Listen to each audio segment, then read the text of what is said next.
కొమరంభీం ఆసిఫాబాద్ జిల్లా కాగజ్నగర్లో ఏఐటీసీ ఆధ్వర్యంలో ఫిబ్రవరి 12న జరిగే దేశవ్యాప్త సార్వత్రిక సమ్మెకు సంబంధించి సమ్మె నోటీసులు అందించారు. 4 లేబర్ కోడ్లను రద్దు చేయాలని ఏఐటీసీ జిల్లా ప్రధాన కార్యదర్శి బోగే ఉపేందర్ డిమాండ్ చేశారు.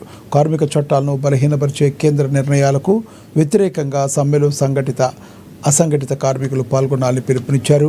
సివిల్ సప్లైపై హమాలీ, ఎన్హెచ్ఎం స్కీమ్ వర్కర్లు, ఆర్టీసీ సింగరేణి తదితర కార్మికుల సమస్యలను పరిష్కరించాలని కోరారు. ఈ కార్యక్రమంలో ఏఐటీసీ నాయకులు పాల్గొన్నారు.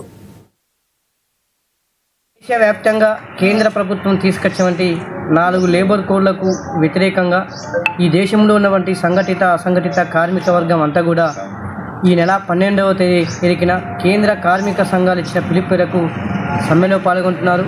అందులో భాగంగానే ఈ కొమరంభీం జిల్లాలో ఉన్నటువంటి సంఘటిత అసంఘటిత కార్మికులు అందరూ కూడా దాంట్లో పాల్గొని దాన్ని జయప్రదం చేయాలని ఏఐటీసీ పరంగా పిలుపునిస్తున్నాం.